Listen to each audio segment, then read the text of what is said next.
Para sa bayan. Mayroon ako mga ibang chat groups, biglang lumitaw yung ano mo, yung Robin Padilla mo eh. Pag-usapan natin, sige.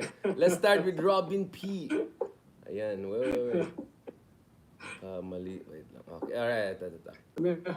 Ito, this is Yung it. ating mga susunod na kabanata. Kailangan talaga yan, kailangan kumita. Lagare. Ayan. Pero matindi banat ko sa kanya kahapon eh. Tinawag ko siyang traidor. Wait lang.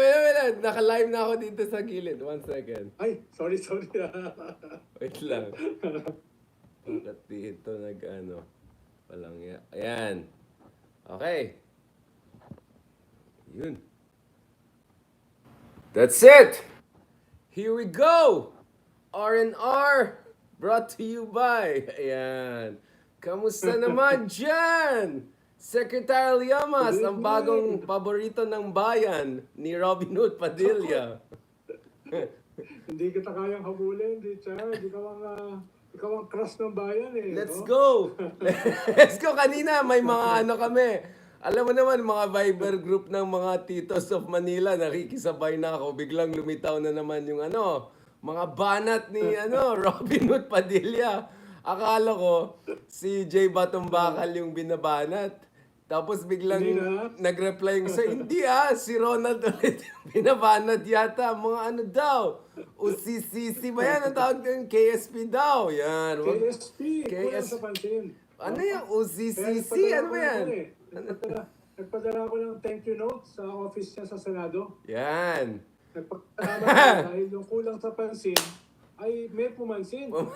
Kaya thank you, napansin yung kulang sa pansin. Ayan. No? Feeling ko dahil sa ano na yan, episode natin last time yan, Secretary LIAMAS. Yan, ito, let's get the ball rolling. Marami tayong pag-usapan, including yung baka mag-Guinness Book of Record yan. In 11 days, nagastusan ng 125 million daw sa confidential funds. Mamaya natin pag-usapan, i-park muna natin yan. Meron din tayong pag-usapan, of course, yung Parlade, Lorraine Baduy, red tagging, yan. So marami tayong pag-usapan. But let's start with the least confidential, least controversial. Ito. Ano sabi ni Robin Padilla? Finorward mo ba sa akin? So, Secretary LIAMAS, after yung previous natin talk na split natin na marami, kaya mukhang parati tayong kasama.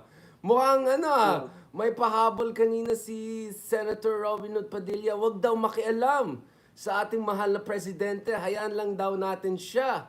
Mag-focus sa foreign policy. Of course, siguro binasa naman yan sa ligang batas natin na Chief Architect of Foreign Policy ng ating presidente. Ang siguro hindi niya nabasa is trabaho po ng Senado na hindi mag-cheerleader sa presidente at hindi po si Digong ang presidente ngayon, pero mag-check and balance. So hindi ko pa alam yung saan galing ito. Siguro dahil sa yan, no? Or dahil yung mga katulad namin, na parating sinasabi, itong gagawin ni President BBM, itong dapat gawin ni President BBM. Where is this coming from? Secretary LIAMAS, ano ba yung mga kabanata na nangyari dyan?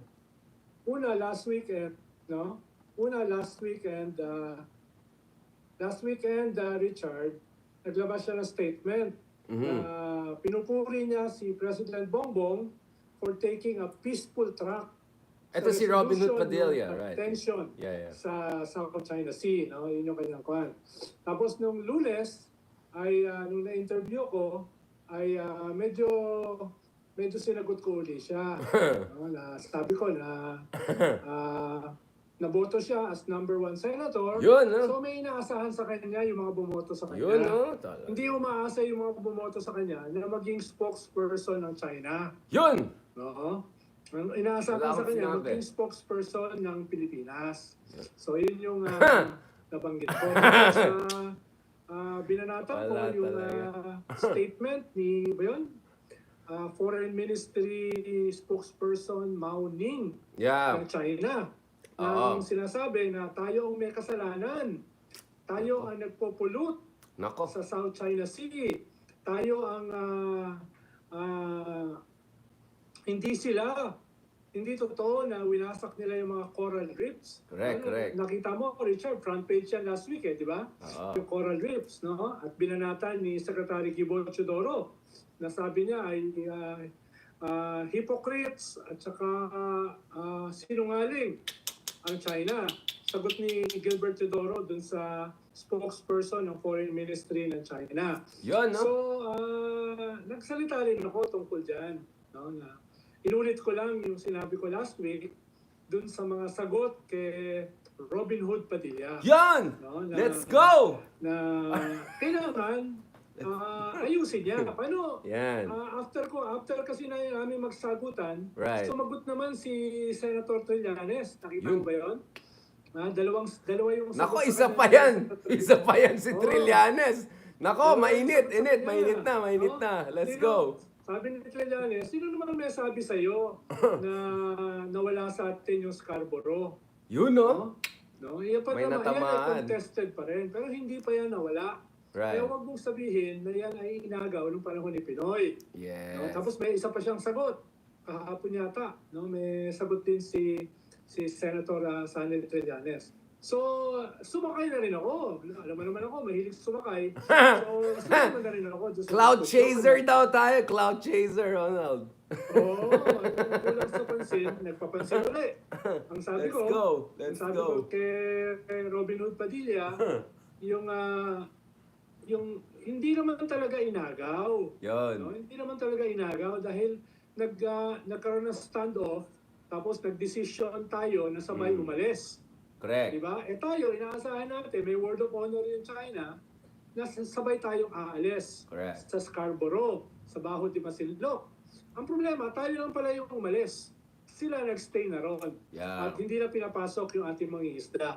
No? So, ibang usapin naman Wait yun. lang. No? So natamaan si Pinaliwanag ko Trillanes? lang, no? So natamaan si Trillanes din dun sa sa kritisismo ni kasi ito yung Robert Tiglao School of Thought, 'di ba? Yung itong Bobby Boy School of Thought, ito sinisisi ng Aquino, lahat na lang sinisisi except China, no? Ayun ang interesting sa mga ganyan mga tao, no? Na lahat na lang Aquino, Trillanes, Del Rosario, LIAMAS, Ronald Liamas.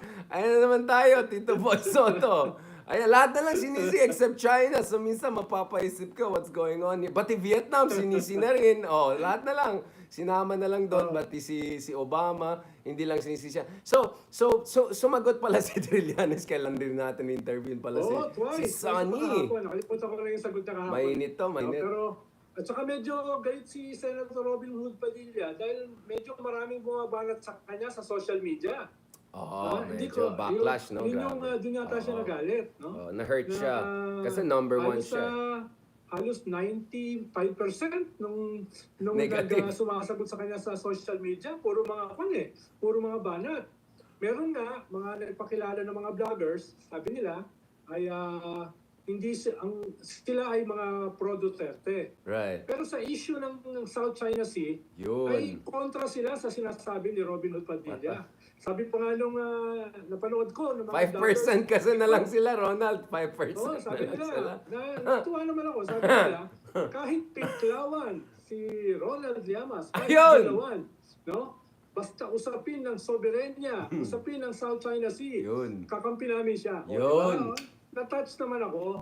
Na-touch naman ako ron, no? Doon sa, at Ay, inamin nila, sus! sila ay mga prodigong, no? Mukhang ganun yung tono Correct. Mga nag-lecture kay ROBINHOOD Padilla. Correct. Bel Enriquez na sinabi sa kanya na Senator, ito kasi yung ibig sabihin Correct. Ito yung ibig sabihin ng pagiging statesman. Sabi kasi ni Senator ROBINHOOD Padilla, suportahan natin yung statesman-like attitude ni President Bongbong Marcos. Aba? So yung isa, Senator, ito ang ibig sabihin ng pagiging statesman. Integrity, vision, etc. Ayan. Lahat yan, wala kayo. Ganun yun. So, nag-pivot siya? Nag-pivot siya. So obviously, yung 95% na nag-bash online, ito rin yung 80 to 95% na nagsabi, the Philippine government has to take a tougher stance sa West Philippine Sea. And the Philippine government should team up with Japan, with US, yung mga like-minded countries. So nakikita natin consistent yung online dun sa mga scientific surveys na legit. No? Hindi mo, na nangyari. Sabi ko, kaya sabi ko nga Richard noong Lunes, Right. Baka gustong pakinggan ni Senator Robin Padilla yung mga spokesperson ng China. No, yung sa foreign ministry, parang parehas sila ng sinasabi. Oy, hindi, wag No, ganun. parang parehas sila ng sinasabi. Parang lang naman, no?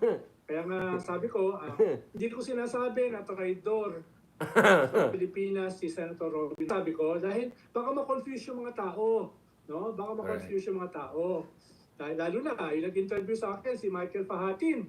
Sabi niya, dapat magsuot daw ng bayong para maging makapili. Ay, hindi naman sinasabi yun. Makapili 2.0. Ina-advise ko lang si Senator Robin Padilla na mag-ayos. Correct, No? correct. Dahil pare-parehas sila na sinasabi nung mga kakampi ng China sa Pilipinas Yung isang governor, Correct. yung isang vlogger, yung isang kolumnista. Binanggit mo yung pangalan ng kolumnista kanina no? Ay, Yan, no? erase, Yan yung- erase. Na-delete ko, nakita mo, inulit ko yung recording. Parang pare-parehas sila na sinasabi, pare-parehas ng outline, pare-parehas ng mga talking points. Yeah. Hindi ko naman sinasabi na isang kodigo lang yung ginagamit. Oo naman. Wala ko sinasabing gano'n. Oo naman. Sinasabi ko lang, parang pare-pareho. Parang Oy, pare-pareho. Ronald, let's be fair. Isang pare-pareho tayo na sinasabi. Ronald, Diba? Oo. let's be fair. Let's be fair. Ang term ni senator is third party. Ang term ng Chinese embassy ay external powers. So medyo may naman. May konting variations naman, in fairness naman. May mga creativity variations. Pero si Bato naman ay Iiwan ko na lang sa'yo. Dahil ikaw naman ang host, sa'yo ko na iiwan ang pagiging fair. Ay? Paano?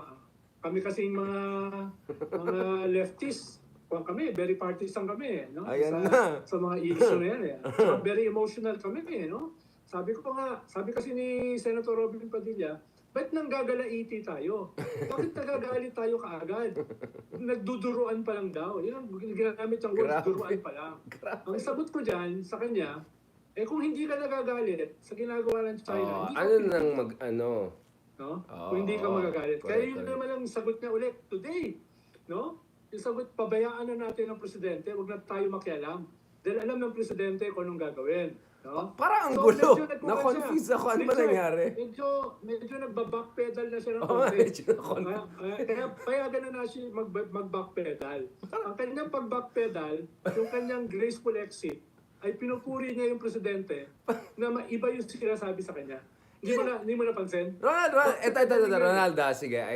Let's add more interesting characters. Let's spice this up. So, yung unang nakita ko nag-pivot ay si Senator Triple Masters Tolentino, di ba? Earlier in the year, parang biglang, let's do quadrilateral security with Australia, Japan. Yung mga sinasabi namin dati pa, biglang siya. And then of course, nakasama ko kanina, si Francis. Fan natin yan, di ba? Tapos yung isa pa, of course, Senator Bato, biglang West Philippine Sea, Gilas, Pilipinas, yung mga gumagana.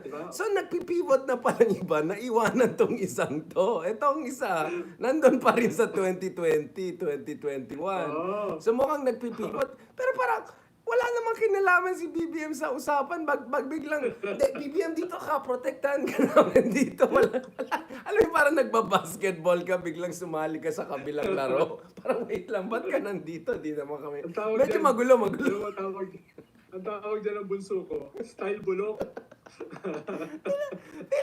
Biglang, sa gitna lang laro, pumunta sa kabila, nakikigame na. Wait lang, anong kinalaman ni BBM sa usapan natin? Ang usapan po, yung third party na sinasabing US. And speaking of President BBM, siya na nga nagkumukuha ng third party para tulungan tayo sa Edca. So, effectively, he was criticizing BBM. So, hindi ko gets itong pivot niya. So, free advice naman natin dyan sa mga comms team niya. Sana naman yung pivot natin medyo may konting suave. Hindi yung biglang pumunta sa kabilang panig barangay, di ba? Ang mahalaga naman is the thought that counts. Yung kanyang thought ay mag-backpedal. Hindi lang nga effective. A for effort. Medyo malabo Medyo malabo yung kanyang backpedal Pero pabayaan mo na. At least yung it's the thought that counts. It's the thought. It's the effort. Na mag-backpedal. A for Hintayin effort. natin bukas kung ano naman sasabihin niya. Kanina nga, kausap ko si Senator Francis Tolentino, iling-iling na lang siya kanina, no? Nung kinikwento ko yung debate namin ni ROBINHOOD Padilla, iling-iling na lang siya. Siyempre, ayaw naman niya mag-comment. Siyempre, kasama niya yung sa partido. PDP dapat, kasama niya sa Senado. No? Ayaw niya mag-call, no? Mahirap to. Ganyan talaga pag nag-number 1 ka sa Senado. Nung linggo, sa isang kasal. Correct. Si Manny Pacquiao, ayan na. Si Coco. Sino? Tulpo. Ayan, si Idol. Si Senator Manny Pacquiao, talagang siya, posisyong Richard Haydarian. Noong 2020 pa siya, in fairness. with Sunreef, di ba? With Sunreef pa lang, biglang tumindig si Pacquiao. Kaya, okay na ako kay Pacman. Pinapanood ko yung mga football, yung mga boxing niya. Talagang siya. Talagang pinangatawan niya yung linggo. In fairness naman, di ba? Magalit siya, kinikwento ko yung aming debate. So, Robin, how does it feel? At sasama daw siya sa So, Secretary Ronald Liamas. Ay, wala na. Parang nung tinatawag mo si Christian, si Richard doon sa show niya. Tuloy, lalo ako hindi maimbitahan ni Christian Esguerra. Anyway, balikan natin to. Once lang yata ako nag-guest kay Christian, 2016 pa yata. Ayaw niya na sa akin after. Sabihin ko sa kanya, sabi ko, Christian, nag-reklamo si Richard. Once lang daw siya. Ronald, how does it feel ngayon? Siyempre, clout chaser ka daw. Pero how does it feel that the clout is now chasing you, Ronald? Lahat na lang, hinahanap ka. Pati si ROBINHOOD, friendship na kayo ngayon ni Francis, Triple Masters. Alam mo naman kaming kulang sa pansin. Kami nag-enjoy pag nakapansin. Alam mo, kaya sarap ng feelings. Thank you note. Sarap ng feelings. Gusto ko sanang ma-hurt, pero hindi ako na-hurt. Ano kaya ibig sabihin nun, Richard, man-hit na ako? Hindi ako na-hurt sa mga balat sa akin. Medyo ang tawag dyan, alam niyo na. Ano mo nang sulat na natin yan. Okay. So, bago tayo mag-transition naman dun sa mga mahilig gumastos, di ba? Medyo papunta na tayo dyan. Dito muna tayo sa West Philippine Sea. Robin, ang basa mo ba? I mean, kahapon lang in-interview namin si Justice Carpio. May sarili siyang theory na bakit si BBM ay nag-pivot. Ang kanyang hypothesis is because paubos na yung malampaya at mukhang yung mga Chino hindi pa rin pumapayag na mag-move ahead tayo sa exploration. So may time bomb element. So mukhang nagpanic ito si BBM. Loko pala itong mga ito, mahirap kausap. And he said something that I was not 100% sure about, but now probably more certain, which is actually dati pumapayag daw ng China na service contract na lang yung sa Reed Bank. Pero biglang paiba-iba lang nila sila ng sinabi. And then nung nag-Edca si BBM, biglang, sige, ulitin natin yung negotiation service contract. So yung parang dinidribble tayo. So ang basa ko dito, Ronald, is parang medyo sabog yung response ng China. I think talaga nabigla sila, no? Kasi ang hard nung yung recalibration na ginawa ni BBM.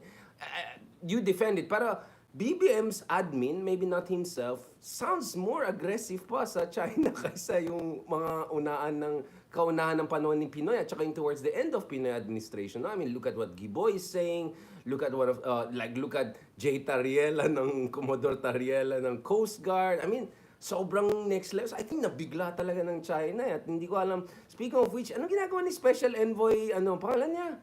Teddy Boy. Anong ginagawa ni Teddy Boy? Nasaan na ba yan? Binablock ka sa Twitter na walang yan Ano bang ginagawa nun? Kasama ko si Ambassador Bates Romualdez Yun! Yan, beshin natin yan. Siya ng tawa kanina. Besh yan, besh.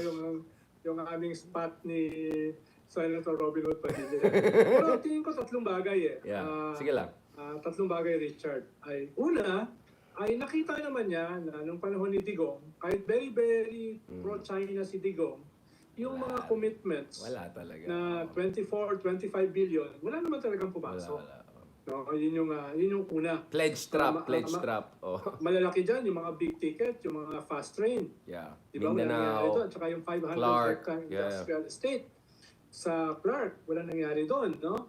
Ang medyo may nangyari, 2 tulay sa Intramuros. No? Ngayon, nung nag-negotiate sila, pumunta sila noong January 6, di ba? Sa China. Wala rin. Humihingi ng linaw si President Bongbong Marcos kay President Xi Jinping himself. Right. No? Na very concrete na mga deliverables, no?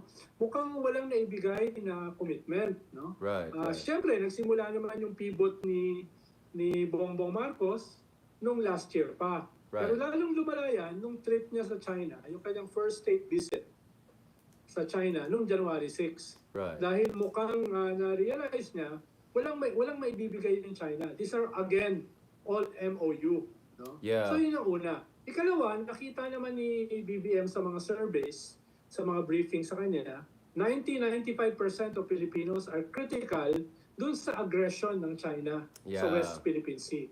Kung ikaw ay presidente, gusto mong ma-maintain yung 61% public opinion is king. Boto last election. Correct. Kinakailangan sensitive ka dun sa ganong klaseng sentiment ng mga Pilipino. Ikatlo, mga advisors.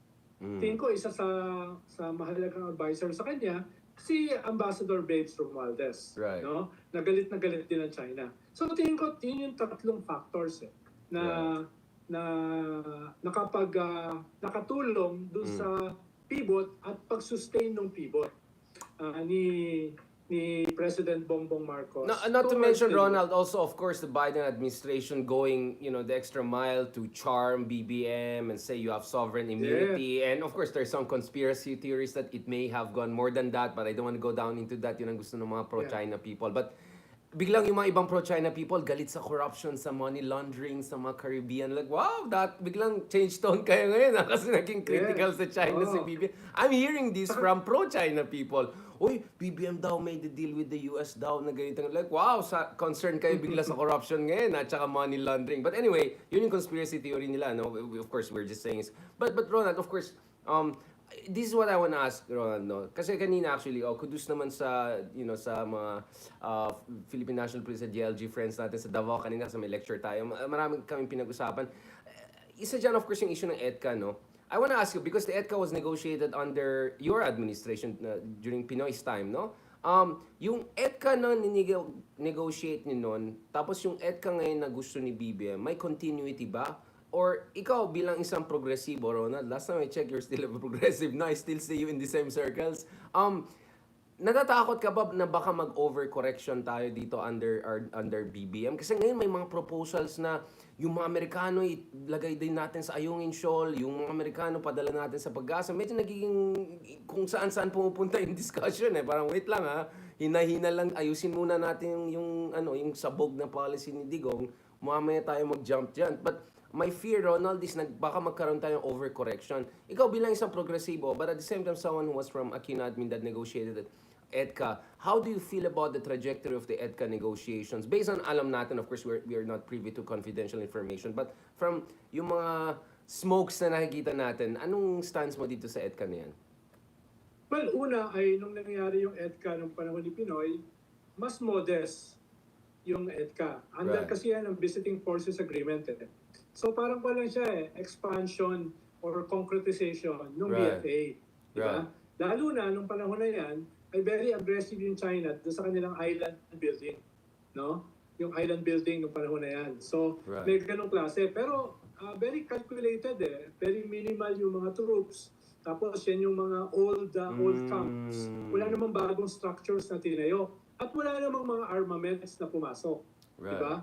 So, very modest yung Edca nung panahon ni Pinoy. Ngayon, medyo may scaling up itong Edca sa panahon ni BBM, no? May scaling up. Tingin ko isang factor dyan ay gustong the Americans want to hit the iron while it's hot. Yeah. Gusto nilang lubus-lubusin na. Maximize, no? Lubus-lubusin na to. Isagad yung correct. possibilities, no? Yun lang. Very hospitable naman yung Marcos government ngayon, no? Of course, yeah. Lalo na yung mga tao ni Digong na karamihan ay pro-China ay nawala na sa gobyerno. No? So parang merong balikwas. Or nag-change tone bigla. Ronald, let me correct you. Or nag-change tone bigla yung iba, yung pupunta sa Gilas, West Philippine Sea, yung mga ganyan types. Oh, yan, sige lang. So dahil ganyan ang position din ng presidente Correct. within his own government, Correct. siyempre yung iba, mas gusto nilang mapapunta sa favor ng presidente Correct. by machoing, maging mas pro-US sila kaysa ng boss. Yun yung, so nagkakaroon ng complementation. Yung gusto ng US at yung gusto ng mga tao ni President Bongbong Marcos. Nagko-complement sila. At syempre, the elephant in the room is yung Taiwan. Di ba? Yung Taiwan, no? Dahil ang sinasabi ng iba, bakit maglalagay ng Edca sa Cagayan? Bakit maglalagay ng Edca sa Isabela? Parang kung alam man yan, landlocked. Parang malayo yan sa West Philippine Sea. Parang malayo yan sa South China Sea. So ganoon naman yung suspicion ng iba, no, na medyo ikaw Ronald, I mean, what's yung your pivot ni BBM is not only yung usapin ng West Philippine Sea or yung freedom of navigation sa South China Sea. Yung pivot niya ay baka papunta rin doon sa Taiwan, which is a flashpoint, no? Yun yung pero ako naman kasi wala pa ako nakikitang development dito sa Isabela at saka sa Cagayan na talagang very dramatic. Posible, no? Posible. Pero not so far. Malilit lang yung mga bases doon. Hindi siya Subic Bay yung type. Sinasabi, medyo pa naman. Correct. Hindi pa masyado. So, ako bilang progressive ay very circumspect ako dyan. Yeah, exactly. Dahil para sa tayo dyan. madamay tayo sa isang gera, lalo na malinaw sa ating konstitusyon, ay we renounce war as an instrument of foreign policy. Tingin ko, it's not only a constitutional issue, it is also a moral issue. Right. Para sa bansa natin. Ronald, let's get serious on this, no? Ganito, kasi, I mean, both of us, I think we consider ourselves as progressives, but also realists, no? I mean, we're realistic progressives. Like, hindi tayo sumusuntok sa buwan. Gusto natin mangyari yung pwedeng mangyari sa mundo natin. Kasi that's the only way to defend the West Philippine Sea and yung interest ng ating bayan. Now, speaking of this, so I think in principle, both of us are okay with, let's just call it Edca Light, no? Or what I call Goldilocks Edca. You know, not too hot, but not too cold. Right? Like yung sakto lang, para lang may room for maneuver tayo. And ako naman, kasi sinasabi ni Gibo na kailangan din natin itong Edca dahil ito yung nagbibigay na ang kakayahan sa atin. Doon naman sa Philippine Sea na mas malaki pa. Ito yung pinuntahan nila Baste na nag-jetski, di ba? Bandang Aurora.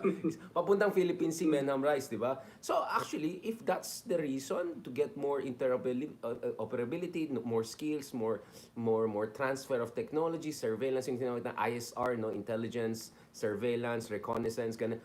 Okay ako dyan. But at the same time, biglang may news na isa na US might develop a port facility sa Batanes na medyo mas malapit pa sa Taiwan kaysa doon sa... biglang magsascratch ako ng uli. So parang, ako naman, Ronald, I'm happy with the general direction of the foreign policy. I had even, Justice Carpio the other day. Also, tumatawa kaming dalawa na parang, kalahin mo kay BBM pa tayo naging, di ba? But the point is, my fear is baka biglang kung saan tayo mapunta nito na mag-overcorrection at baka mama hindi na siya Edca Light, maging siya, US-based as light, essentially. Something short of a full US base. So obviously, malalaman natin yun if we're going to that direction. Diba? Big base construction, weapon systems coming. Malilik yan for sure. Obviously, yung mga pro-China pa ililik nila yan for sure kung nangyari yan. But I think so far, I don't see any indication of that. Which makes me confident na BBM, ingat pa rin si BBM, cautious pa rin si BBM, kasi nilalaro niya yan. Of course. Now, isa pang gusto kong sabihin dito, Ronald, is, mukhang yung China rin, ginagawa nila yung tinatawag na issue linkage, no? So siguro ang gusto ng China dito is, of course, in an ideal world, walang Edca. But in the real world, siguro sinasabi ng ibang China, tanggapin natin mangyayari na talaga itong Edca. Duterte, the father, was a sui generis. Even Sara would not be the same if she wins. So, realistic tayo. But what we can do is, baka inipit natin sila sa West Philippine Sea at ayungin, pwede natin i-negotiate na ili-lighten up nila dyan sa Cagayan, sa Taiwan. So, we want to have more room for maneuver in Taiwan theater in exchange for a little bit of giving the Filipinos some breathing space maybe sa Panatag Shoal, Ayungin Shoal. My sense is, there are arguments being made in China like that. I don't think this is the final argument. I think nagdedebate pa sila. Medyo magulo din yung decision making ng China sa West Philippine Sea base sa pag-aaral natin over the past 10 decades. Past decade, sorry. So, I think ito yung isang laro. Now, one interesting thing is kausap natin si Admiral Ong. Admiral Ong was saying something interesting. Sabi niya, parang mas nakakatakot pa kung makuha ng China ng Taiwan, next na tayo sa China via Taiwan. Kaysa yung West Philippine Sea, as important as it is, mas scary pa yung Taiwan situation. Pagkapit-bahay natin sa Bashi Strait at saka Luzon, yung China. So, suddenly the conversation, Ronald, is moving na to that direction now, which was totally not there when you were in the government under Aquino. No, Taiwan was not an issue back then. Now, suddenly, there's a Taiwan theater, which completely complicates the picture.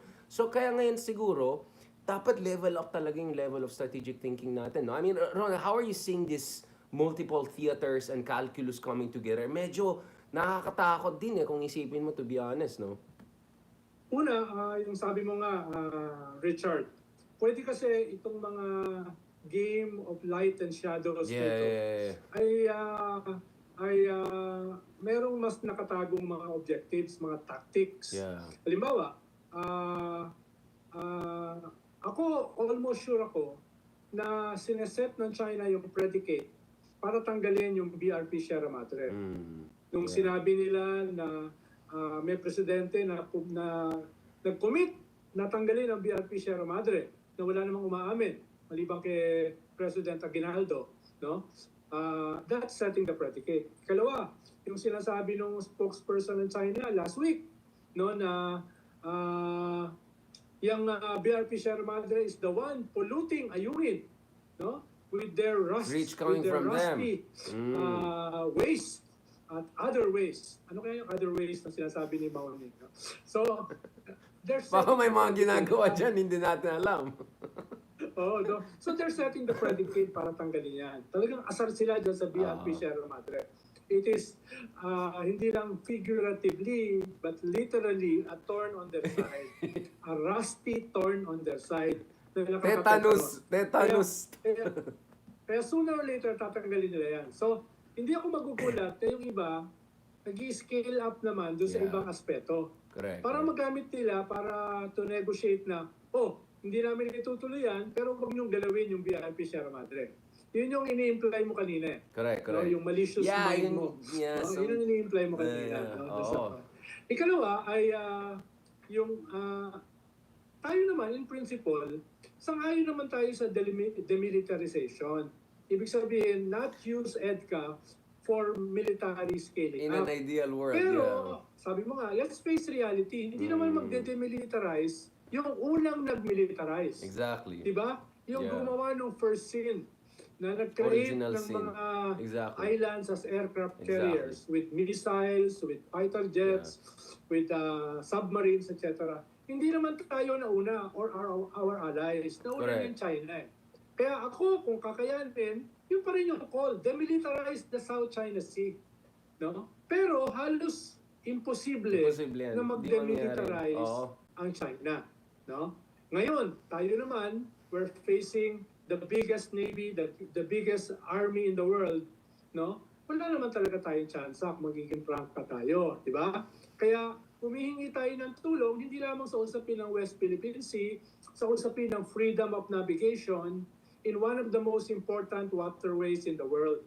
Right. No? Sa buong mundo. Hindi lang sa mga Amerikano, sa buong mundo. India, Europe, Australia, etc. Para ma-maintain yung freedom of navigation dyan sa part ng mundo na yan. Na ayaw natin ng increasing militarization. Ang sinasabi lang natin, ang nag-i-increase is China. Diba? Kaya kailangan mag-guarantee yung freedom of navigation. Kung ang China, by some small miracle, no, ay biglang papayag na mag-demilitarize, ako mismo ang mauuna na sabihin. But it's not gonna happen because also Vietnam is militarizing, Taiwan is militarizing, Malaysia is militarizing. Wala na, scramble na yan. Scramble, tapos na ang usapan. Kaya nga hindi, kaya sorry Ronald for cutting you. At alam naman natin, Richard, there's no free lunch. There's no free lunch. And Ronald, this is my problem with some of our fellow progressives. There's no free lunch, diba? But Ronald, this is also our issue, diba, with some of our fellow progressives. I mean, I love Calyodi, but when Calyodi talks about, peace, blah, blah, blah, ASEAN, gana, hindi talaga gagana yan. I've been in ASEAN summits and all. Hindi nila tutulungan ang Pilipinas. Kanya-kanyang diskarte yan talaga sa ASEAN. At naintindihan ko kasi lahat pobre, except Singapore, diba? So everyone is playing their own game. Vietnam is defending their own position there.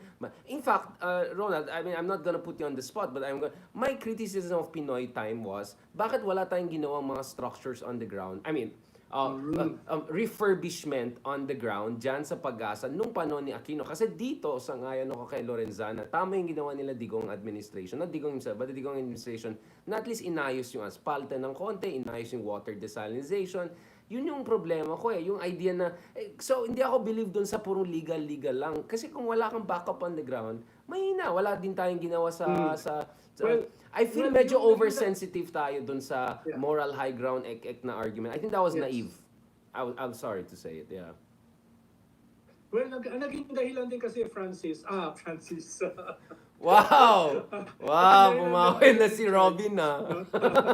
Naging dahilan din, Richard, dahil ang advice natin ng ating mga international lawyers, habang nagsampa tayo ng case sa UNCLOS, wag muna tayong gagalaw. Wag muna magtayo ng kahit anong structures or any aggressive move. Yun ang advice ng mga lawyers at saka ng Solicitor General. Yeah, but Robin, klaro naman yung international law. You cannot change the nature of the disputed feature. For instance, hindi mo pwede gawin isang isla yung isang maliit na Ang sinasabi, ayusin mo lang yung nandun na. That doesn't change the nature. So, there was room for maneuver. So, feeling ko masyado tayong ingat. Timid tayo doon. That's my thing. And not to mention, legal is not the ultimate solution. Nag-iingat. Tsaka, siguro may umaasa pa na baka sakaling pwede pang magkaroon ng detant. Baka pwede pang mag-ayos, no? Yeah. Ayun yung kwan, no? Katulad ngayon, ginupit yung nilagay na harang sa Bahod de Masinloc. Walang nga. Anong sabi ng spokesman ng Foreign Ministry ng China? Huwag nyo kaming i-provoke, no? Huwag kayong mag-provoke, no? Parang binibigyan tayo ng warning. Correct. No? Huwag niyong gawin yan, no? Ayun yung panila. No? Parang malamig na advice. Yeah. Huwag niyong uulitin yan. No? Huwag niyo kaming i-provoke. Hindi niyo alam kung sino yung sleeping dragon. No? Ang problema, hindi naman sleeping yung dragon. No? Binubugahan nga tayo ng water cannon tsaka ng apoy di ba? Yeah. So, muntik na matay mo na si Jennifer pa. Yung halos bumguin yung fishing vessel na maliit ng Chinese Coast Guard, di ba? Ganun na So talagang nagiging very aggressive sila. Very aggressive. And Ronald, you're not scared that this could get out of control? Yun yung mga bago nangyari, Richard, itong harang, yung paggupit ng harang, at saka yung statement ng Foreign Ministry ng China, no? Just in 3 days, nangyari yan every other day. Yeah. So medyo nagkakaroon talaga ng scaling up. Kaya, sabi ni ROBINHOOD Padilla, no? Balikan natin sa presidente yung support foreign policy. Dahil siya yung magaling. Siya yung statesman. Follow the leader. Coach Chot Reyes social media. For the coach. Tinanong si Juan, no? Tinanong si ROBINHOOD Padilla, alam mo ba kung ano ibig sabihin ng statesman? Grabe naman. Isa, 1, 2, 3. Baka lastic man. Statesmanship means. Baka lastic man. Baka malastic man tayo. Tigil na muna ako. Okay na ako. Ikaw naman ang bumala. Magpakabait ka na, Ronald. Ano ba yan? Robin, ako si Francis, ikaw si Robin. Ang column ko kanina sa Abante, tungkol naman dito sa 125 million na confidential fund. Correct. Wait lang! Sinisira mo na naman! Ronald, wait lang! Di ko pa... Next episode na yan, huwag mong sirain. Ito ka na naman! Sinesegue ko lang. Wait lang, Ronald, co-host ka. Tigilan muna ako kay Robin Padilla. Dito na muna ako sa susunod mong topic. Ito. Last point sa episode na yan. Sige, in fairness naman saya kasi papunta na tayo dyan sa ano yung nasa immigration yung kinain ng $100? Mamaya, okay. Anyway, last na tanong. Kasi may proposal ngayon ng DOJ and Solicitor General na dalhin for further arbitration. Kasi kung maalala natin, dun sa arbitration or sa 2016, may ruling kung saan klarong-klaro na may damage na ginawang China sa environment natin noon. So, noon pa yan, 2016, ang dami pa nangyari, including yung latest na kagaguhan na ginawa dyan sa Calayan Group of Islands na huling-huli ng ating AFP and Philippine Coast Guard. So, pwede natin silang kasuhan. So, naturally, it looks like that's one option na we'll have supplementary arbitration. Kumbaga in 2016, first salvo lang yan. First punch lang yan. But we can go for more options right now. So, what do you think about that? You think na baka kung si Rojas naging president, yun ang mangyari, no? Basa ko, siguro kung si Rojas nanalo in 2016, that could have been an option, no? Next arbitration, yung until China gives us something. No? Kasi leverage point yan eh. Bargaining chip yan. Yan hindi nagigets yung mga iba dyan. Akala nila, wala naman silbi yung arbitrate. You don't understand. It's about bargaining chip. It's about getting something. It's about leverage. Hindi kasi gets ng mga ano dyan, yung mga siga boy, mga ano. Okay. Ron, what do you think about that? Last one before we go to your favorite topic, confidential fund.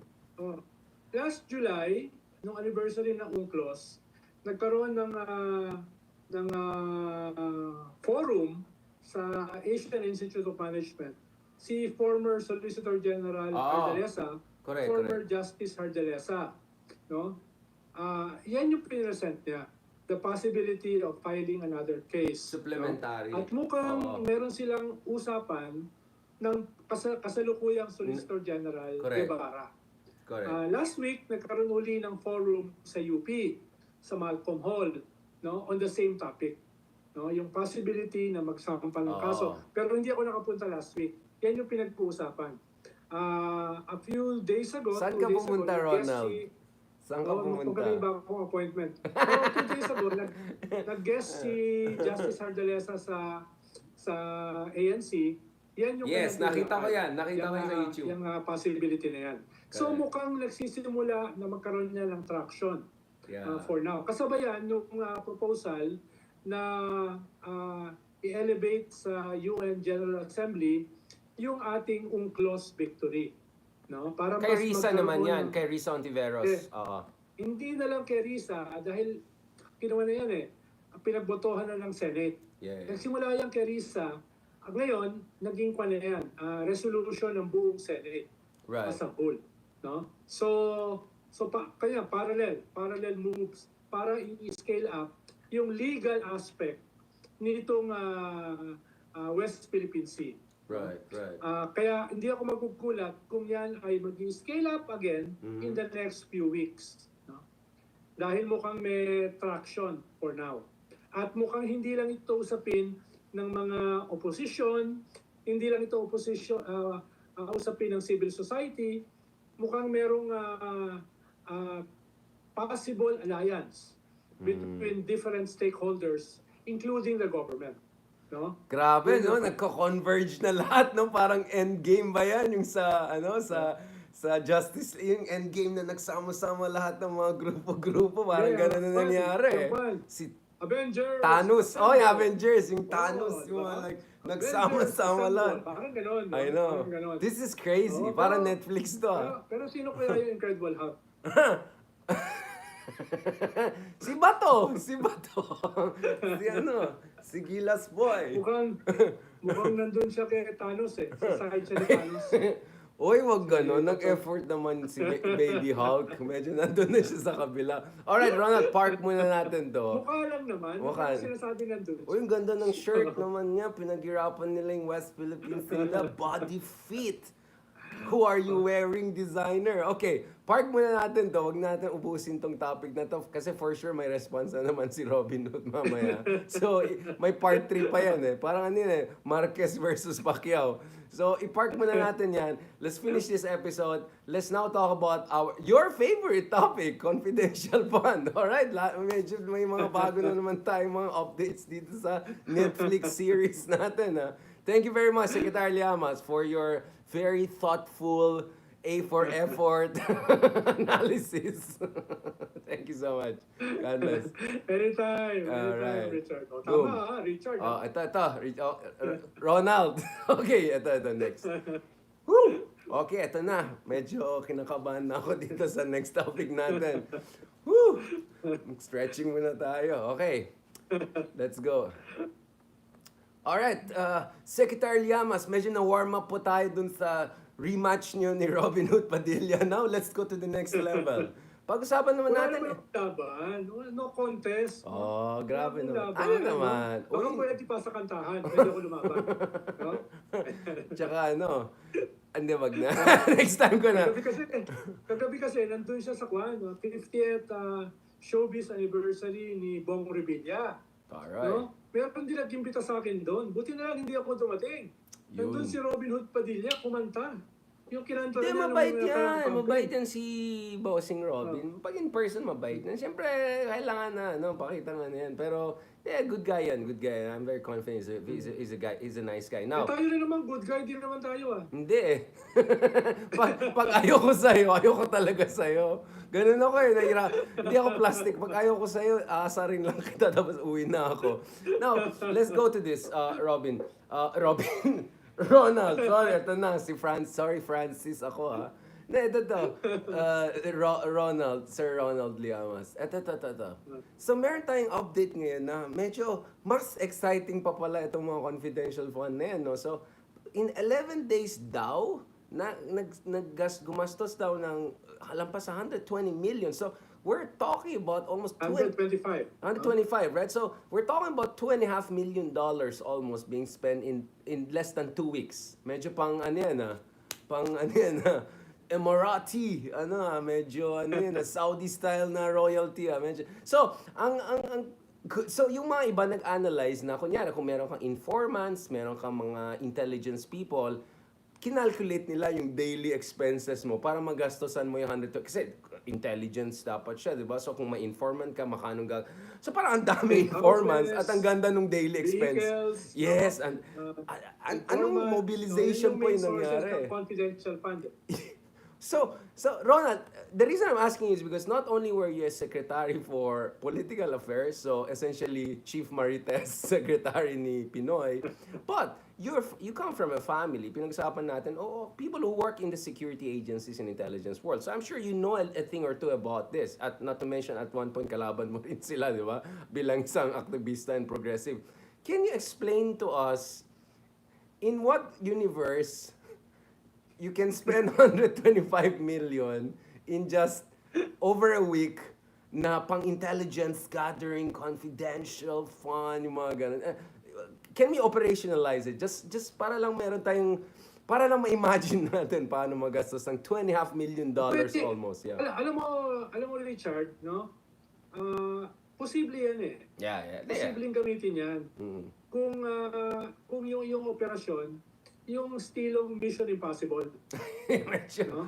Kung medyo Hollywood level. Impossible, no? Yung, diba? Talagang, diba? Gagamit ka ng mga pandyan eh. Yung mga armas, gagamit ka ng mga sophisticated weaponry, sophisticated. Baka yun kaya. No? Kaya yun. No? Pero, ikaw ay Vice President, which is basically just a spare tire. Ikaw ay Secretary of Education. Quoting Cayetano. Napakalayo sa iyong mandate. Exactly. Yun yung pinagtataka. Tapos, the plot thickens. Dahil naging controversial yan, dahil dun sa pamamaraan ng pagkuha ng 125 million last December. Di ba? Dahil merong ruling ng Supreme Court, dahil dun sa DAP dati, yung naging controversy ng panahon ni Pinoy, bawal na yan.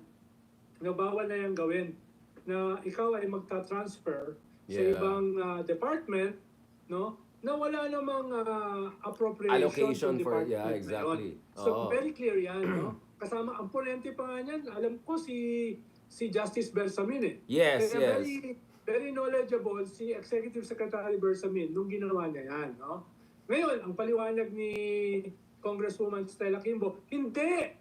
Meron namang item. Yeah. No? Meron namang line item, wala lang ang laman. Which inulit No? ni Erwin Tulfo kanina, ni Congressman Tulfo kanina, kasi may back and forth sila with Sir Edca Lagman. I suggest people to check it on YouTube. It's quite interesting.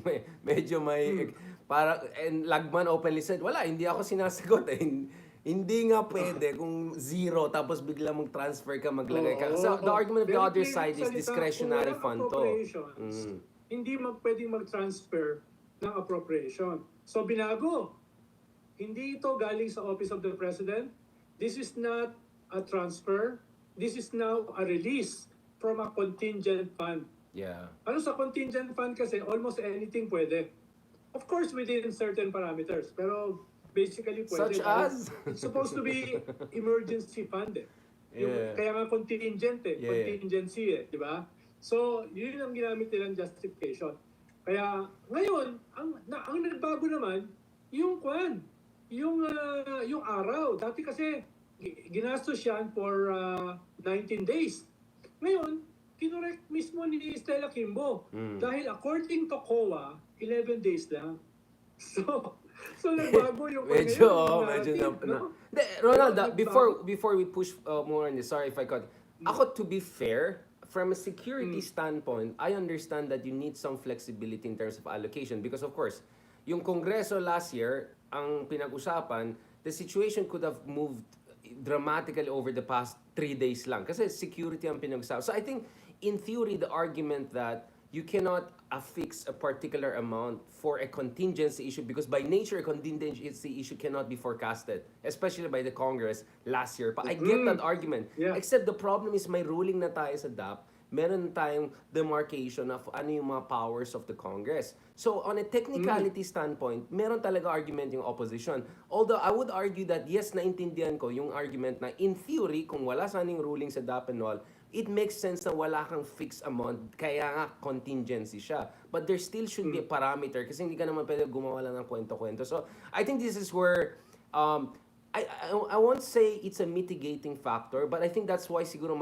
mayroon din tayong mga kababayan na hindi masyadong nagagalit pa because sa kanilang tingin, legitimate naman na hindi ma-affix ng Congress last year pa dahil this is a security evolving, confidential, national security issue. So you cannot pin down a certain amount, no? Kasi, di ba? So, but the point you and I, Ronald, are saying, technically speaking, meron na kasing ruling. Basahin nyo lang yung nangyari after the DAP and all.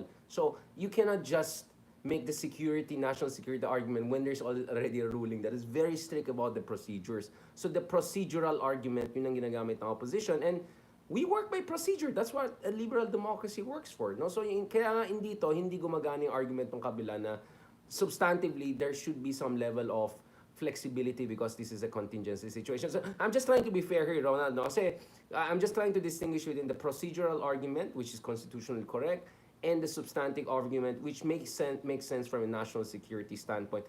But balikan natin itong issue na to, Ronald. My point is, I see a lot of backlash online. Ang daming memes kay Sarah. Some of them really mean memes. You don't have to be her fan to realize quite mean yung iba. Medyo tepid yung response. I don't see a lot of defense of her online. Medyo mahina yung defense sa kanya. But I'm not optimistic. I don't think that this will bring her down, no, or will weaken her significantly. Do you think so? I mean, yun nga, if this were 10 years ago, nag-rally protest ng mga tao dyan sa Luneta eh. But I don't see that. People are ranting online, but that's it. I mean, or maybe I'm underestimating the explosive potential of this kung ulit na naman yan. Or more details come out na more questionable pa. Ako, nag-agree ako sa iyo na hindi ito yung issue na magiging basis ng kanyang unraveling. Yeah. No? Na mag-unravel siya because of this issue. Pero ito kasi ay pwedeng by increments, pwede siyang tamaan, no? Yeah. By increments, no? Ibig sabihin, baka may mga iba pang issue na sumulpot. Paano, usapin dito, hindi lang naman yung legal at saka technical Richard. Ang usapin din dito, Kailangan ba ng Vice President ng 500 million? 650 million na intelligence at confidential fund? Yung previous Vice President, zero eh. Wala. Yung sumunod, halimbawa si Nolde de Castro at saka si Binay. Giorgio Binay, sobrang liit, 6 million. No? Hindi ko na alam kung saan nagamit yun. Siguro may justification. So medyo malayo itong Vice President na ito in terms of paggamit o paghingi ng intelligence at confidential fund. Ikalawang problema, yung kanyang conduct. No? Parang pikon eh. Nung hearing sa House, nag-walk out. Diba? Yung hearing sa Senate, puro pasa sa kanyang undersecretary at sa kanyang chief of staff. Tapos nung hindi pumayag yung isang senadora na ipasa sa kanyang undersecretary at chief of staff, napikon, nagalit. Binato yung bahay, binato yung senadora. So yung conduct niya medyo problematic, no? Problematic. Kung ganyan yung kanyang conduct at ngayon yung ikatlo, yung paliwanag. Yung paliwanag. Dati kasi siya nagsabi, si Vice President, ay galing ito sa Office of the President. Right. No? Binigay sa akin. Actually, she threw the Office of the President under the bus. Pero ngayon, binabago na yung paliwanag. Hindi na to transfer, this is a release. Hindi na to Office of the President, contingent fund na. Correct. No? Etc. Ang hindi pa rin nababago, ito ay ginamit for confidential funds.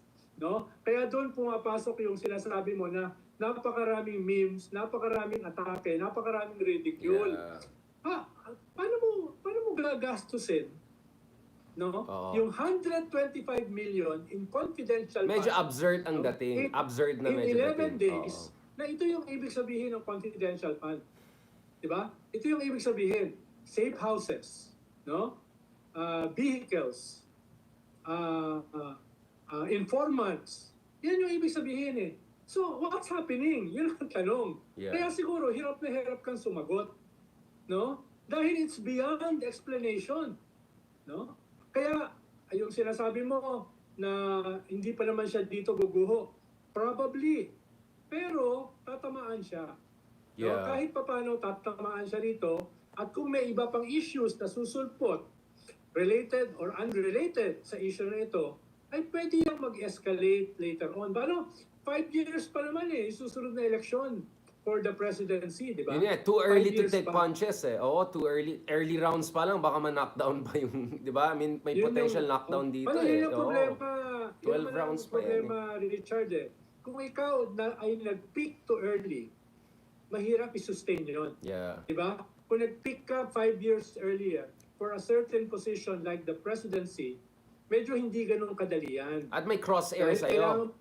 Lahat nakatutok sa'yo kasi ikaw yung target. Lahat ng canons nakatutok sa'yo. Tapos kailangan mo ng maraming resources para i-sustain yung sarili mo. Kaya baka kailangan talaga ng 650 million to sustain yourself. No? Hindi ko sinasabi ha. Sustansya. Hindi ko sinasabi na ginagamit yan. Wala rin ako sinasabi. Political ambitions, no? Si Robin Liamas ang nagsabi. Counterintelligence, no? Ginagamit yan for monitoring, no? Kaya nga sabi ko sa iyo nung simula eh, posible talagang ginamit yan kung ikaw ay involved sa James Bond operation, no? Kung ikaw ay involved sa Mission Impossible. Aston Martin, no? James Bond 007, yan. Kahit na naman, kahit ang probinsyano operation. Yun! No? Patang Quiapo. Yan, Quiapo operations. Yan. Tani na, si Coco Martin na lang interview natin. Sa role and function of a Vice President and a Secretary of Education. Diba? Which is a perfect segue for our next episode. Kasi the next episode, I wanna zero in Ronald, no? Dito sa issue ng... Kasi ito yung binaka-question sa akin, Ronald. Sa isang banda, sinasabi nila, tapos ng NPA, tapos ng talo na sila dahil kagalingan ni Tatay Digong. Sabay, ang laki ng confidential fund gusto dahil ang laki daw ng penetration ng NPA dun sa... I mean, it's absurd. Ano ba talaga? Kung mahinang NPA, then bakit mo kailangan ng maraming pera? Tapos bata daw yung ni-recruit. I mean, alam naman natin yung mga pinapadala, hindi naman mga 12-year-old, 6-year-old. So, medyo absurd lang dating sa akin. So, ano ba talaga? Kung talo talaga NPA, then we don't need that much confidential fund because talo na nga sila, di ba? Tapos takot pa tayo na ma-recruit milyon-milyon na estudyante. Oo, Or maybe the story is different. So let's discuss that in the next episode. I think perfect yung segue natin nun. At of course, pag-usapan natin ng ano yun, October Revolution ba yan? Yung mga ni Parlade. Yung best friend naman nung best friend mong columnist, pag-usapan natin yan. At saka si Lauren B. Sabi ni ROBINHOOD PADILLA, no? Tama ng mga kanya, haba ng mga banat, no? Mga banat sa mga critical sa China, banat ng banat. Ano yung last statement niya? Kaya sumama na lang kayo sa ROTC. Nakita mo ba yung kanya? Yun yung kanyang concluding Mission statement. Impossible, Sumama na lang kayo ROTC. sa ROTC. Kayong mga bumabanat sa China. Diba? So, talagang nakakatawa ito nangyayari sa atin, di ba? Ayan tayo. Okay. Perfect.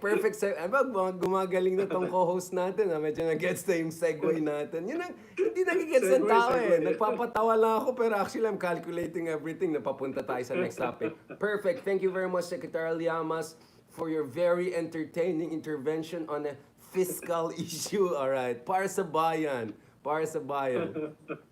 Okay, ito na. Last episode. Ito nang pinaka-inabangan natin. May mga nagsaselo sa iyo. Ang dami nating... Hindi nila alam. Isang gabi lang yan. Ang tawag dyan. Kumbaga kung may... ito, Secretary Ronald Liamas. Of course, kumbaga kung may may slicing daw ng confidential fund. Pero yun isa-slice daw yung episode natin. So, I'm just learning. Oo, slice. Tawag yan, Richard, pakyawan. Let's go. Mahilig ka rin sa kanya. Mahilig ka rin siguro mag-ukay. No? Mag-ukay ka rin siguro. Ayan tayo. Baguio boy! Ukay boy! Oh, hindi yan ukay. Legit yan na 70% off sa Zara.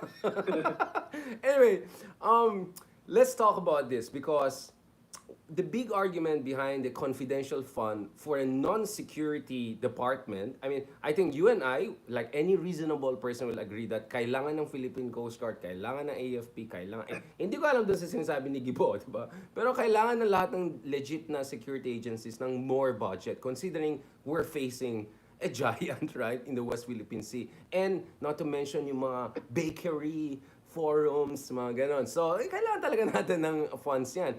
So, the only justification I see for having large-scale confidential fund, at least this is the argument, is that meron daw infiltration ng ating mga educational institutions. So, yung DepEd is now on the front line of national security and fighting and all. Now, okay, I get that, except I also hear na tapos na pala yung NPA eh. Talo na sila, wala na daw sila.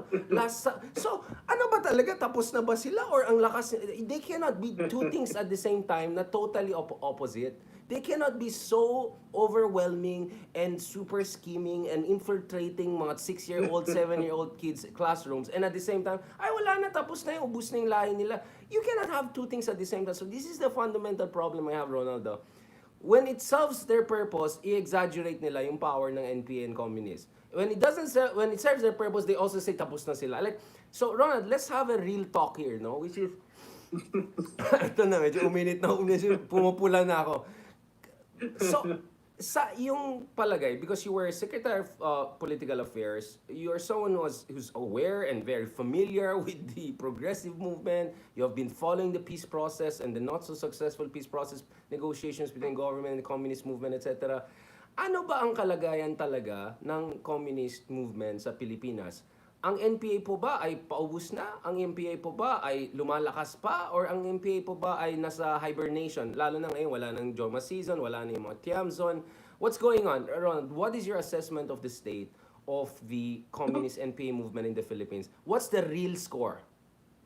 Konting background, Richard. Yes. 2011. Please, background muna. Background. Oh, sensitive tong topic na to eh. Please go ahead. Nagpadala ng letter si Joma Season kay Vice President Binay. Pinabot ni Vice President Binay sa Presidente, kay Pinoy, yung letter na gustong, dahil bumara yung official peace negotiations, gusto niyang buksan in a different track. Right. No? So, nagpadala siya, tapos pinag-usapan namin sa cabinet, pinag-usapan namin sa OPAC, right, doon sa ating in charge sa peace negotiations. So, ang sabi ni Pinoy, puntahan mo nga, Ronald, puntahan mo nga si Joma, tansyahin mo kung siya ay seryoso. dito sa kanyang letter. Right. So, early 2011, pumunta ako sa Utrecht, no? Kasama ko sila Chito Gascon and two more, no? Sabi ko kay Joe, pwede bang tayo munang dalawa mag-usap? Wala munang audience. Yung mga tao mo, yung mga kasama ko, correct, no? Palabasin muna natin ng kwarto, one-on-one muna tayo. So, ayun, doon kami nag-usap. Tinanong ko siya, ikaw ba talagang seryoso dito sa pinopropose mo na special track? No? Ikaw ba ay talagang seryoso na i-pump prime uli itong peace process? Right. Sabi niya, no? Hindi ko makalimutan yung exact words ni Joma. Sabi niya, come on Ronald, no? We have to negotiate while we have something still to negotiate with. No? Yun ang sabi niya. No? Yun ang sabi niya. Seryoso Good kami. point. Good point. Dahil hindi naman ito forever eh. Yung aming strength, yung aming base, no? Habang meron pa kaming pang-negotiate. From position of strength or relative strength. Seryosohin natin itong peace talks na ito. Yeah. Kaya, reading above the lines, between the lines, malinaw yung kanyang mensahe. No? Hindi na kami ganun kalakas. No? Right. At hindi kami forever nandito. That was 2011. Wait, can I pause? Sorry, Ronald. Why? Bakit? Again, let's do more background to your background, right? Parang ano to Star Wars. Let's go backward a bit pa. So, ano yung konteksto ng yung height of power ng communist movement? Of course, yung saying na Marcos was the best recruitment because of the martial law and all. What was the height of the communist movement? And what was the beginning of the end for them before we go to the 2011 situation? Can you just give a short briefer dun sa mga... Kasi itong problema, Ronald, hindi alam ng tao itong issue dahil masyado siyang politicized dahil kay Digong. Tingin ko yung height ng communist movement was the 80s. No? The 80s yung height. Pero dito rin nagkaroon ng defining moment. Dahil medyo they missed the boat nung snap election ng 85. Diba? They boycotted the snap election. Kaya nung 86, nung nangyari yung EDSA, hindi sila masyadong pasok dun sa EDSA uprising. Diba? So, in a way, the 80s was the height of the communist movement. Dahil nga, yung martial law humihina na, no? Yung health ni Marcos ay humihina na. Yeah. Dumadami yung mga human rights violations, dumadami yung cases of corruption, right. At bagsak yung ating economy. For a myriad of reasons, no? Pagsak ang prime commodities, tumaas ang oil, no? Tumaas ang ating debt, servicing, etc., etc. So, it was a perfect storm para sa, hindi lamang sa opposition, kundi pati sa communist movement na lumakas. Ang problema, nagkaroon sila ng error noong 85. Nung sila ay nag-boycott nung election, na naging channel ng resistance ng mga tao, no, na hindi naman ideological against Marcos. At a year later, nangyari yung EDSA, medyo outside the kulambu sila. Sinubukan nilang sumali, pero dahil because of the boycott, nung 85 snap election, medyo hindi ganun kabilis yung pagpasok nila.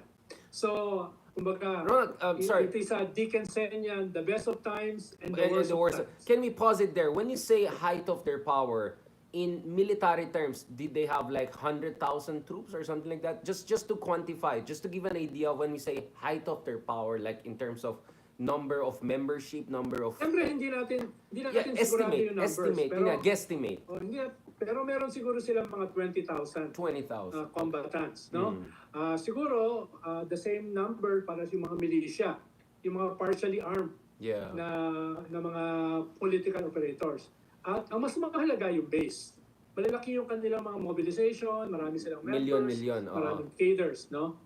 Yan yung Pero at the same time, Richard, nagsisimula na yung cracks ideologically. Bakit? Dahil yung Maoism, hindi na siya yung model o hindi na siya yung ideology nung China. Yeah. No? At that time ay Deng Xiaoping na.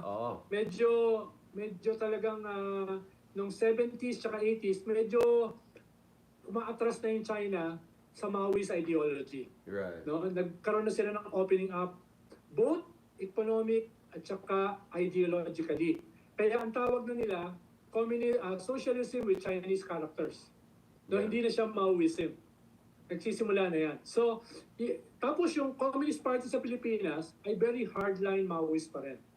So, yung ganong klaseng ideological difference between the mother country, no, yung pinanggalingan ng Maoism, is slowly taking its toll.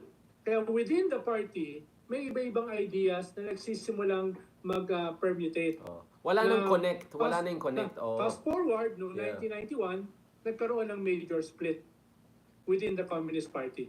So even at their height, nagsisimula na yung mga ideological at saka political weaknesses, internal contradictions ng Communist Party, ng Communist movement in the Philippines. So nagsisimula na yan, which eventually led to a major split in 91. No? Diyan nangyari. Diyan nagkaroon ng reaffirmists at saka rejectionists. Diba? And the rest is history.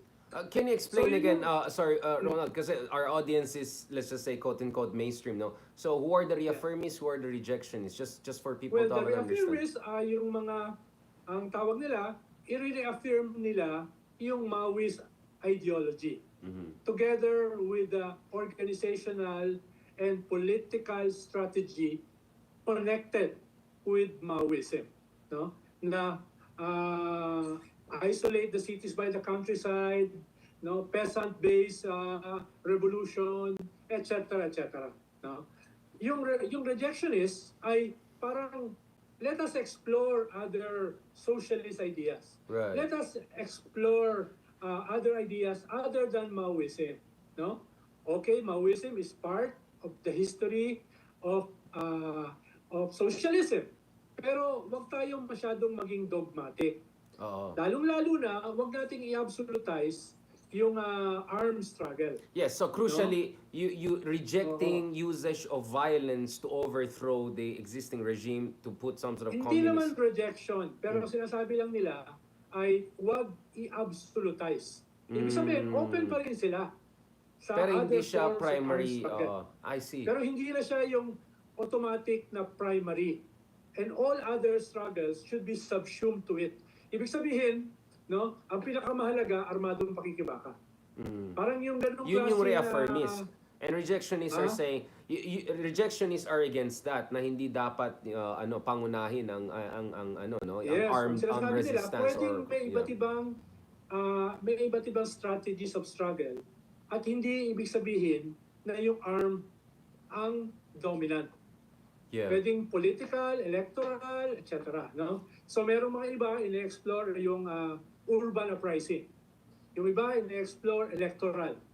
Yung iba ine-explore yung protracted people's associative war. economy. Diba? Let us create more tawag nila patches of green.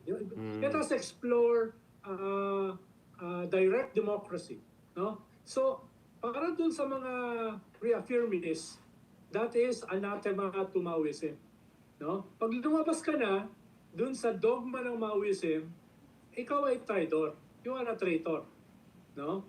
At ang problema sa mga communist movement, yung sinasabi nilang main enemy, tinatawag nila the direction of the main blow, ay hindi sa kalaban. The direction of the main blow ay dun sa nagpapanggap na revolutionary. Diba? Right. Kaya naging violent yung split. Diba? Even before may mga purges na, no? I mean, nagkaroon na ng mga purges. Violent purges. No? Na basically ay in tune sa isang centralized organization. Right. Dahil kung very centralized, very dogmatic, no? Talagang paranoia is a vulnerability. Madali ka maging paranoid kung ganun ka-secretive, ganun ka-centralized, ganun ka-dogmatic yung iyong organization. Kasi out of touch ka. Very Stalin, very Putin, right?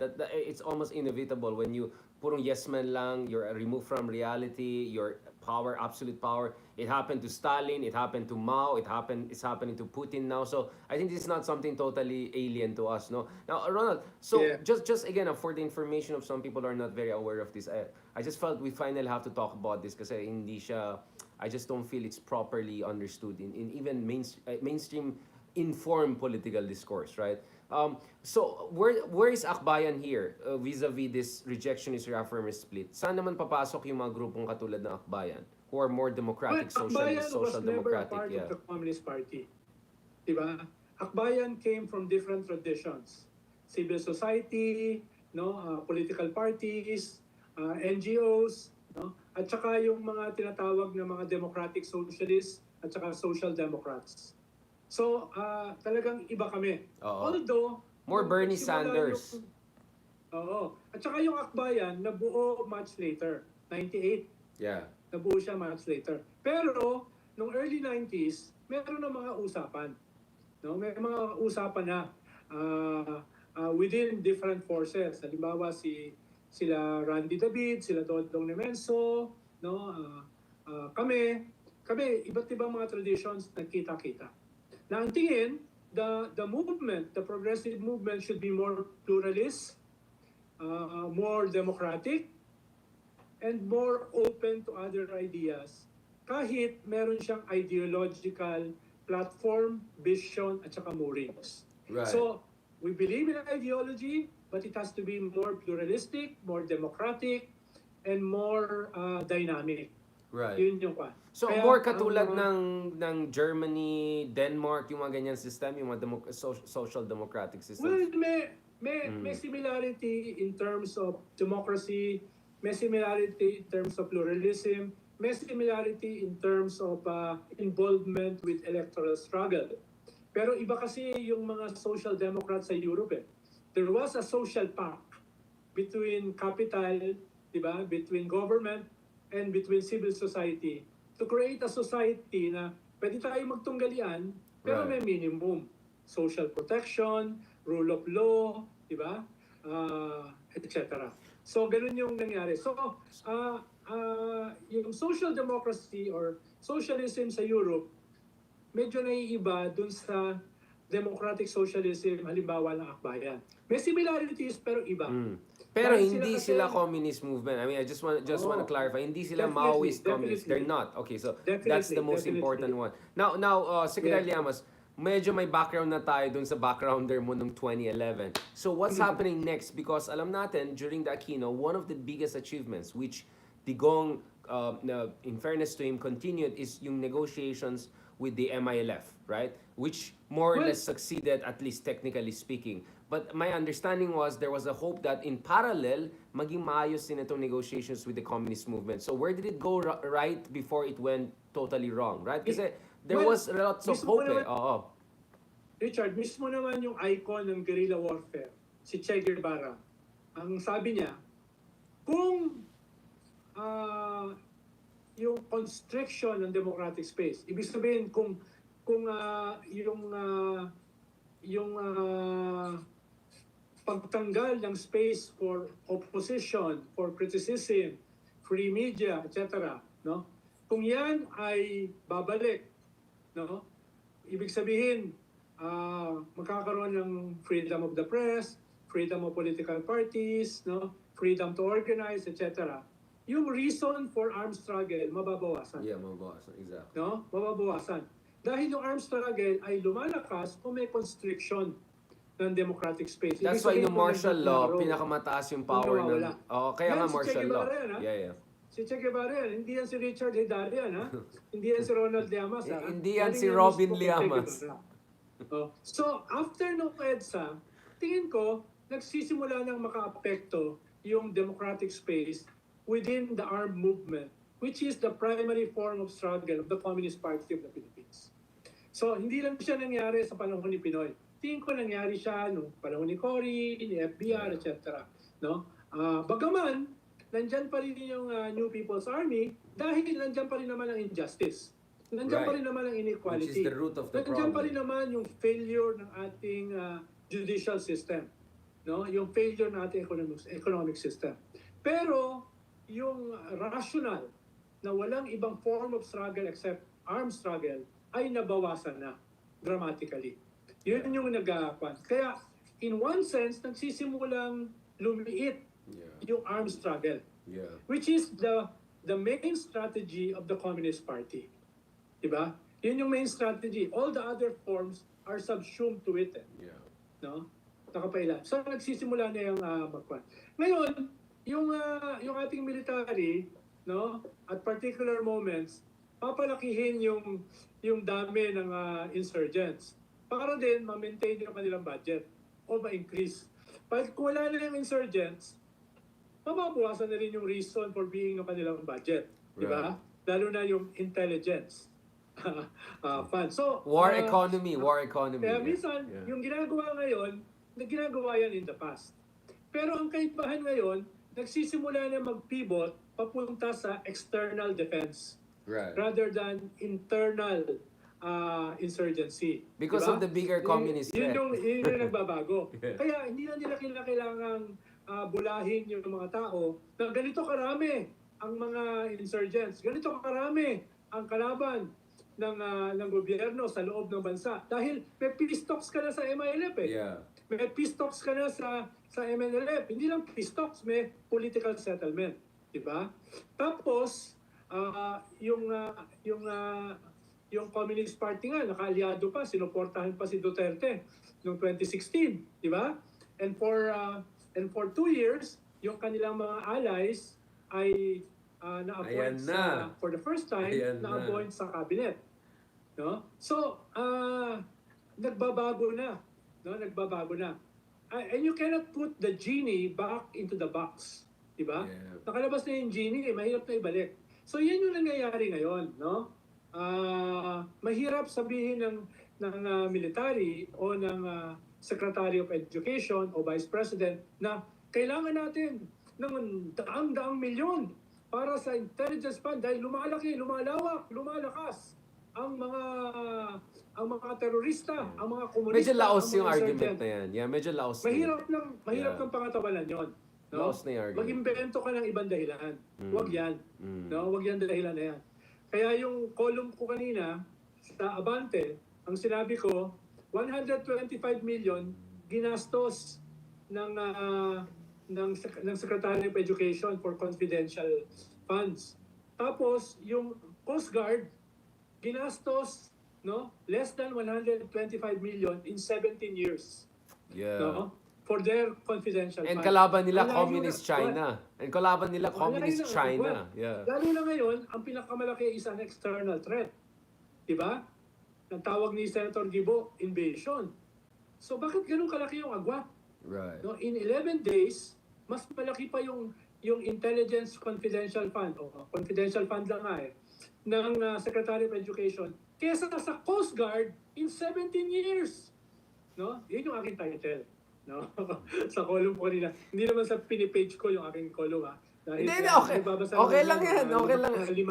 Please feel free to promote your because people the Secretary LIAMAS, I mean people are interested to to find your works also. It's basahin ka. So please go ahead and promote. That's why we have this R&R show now.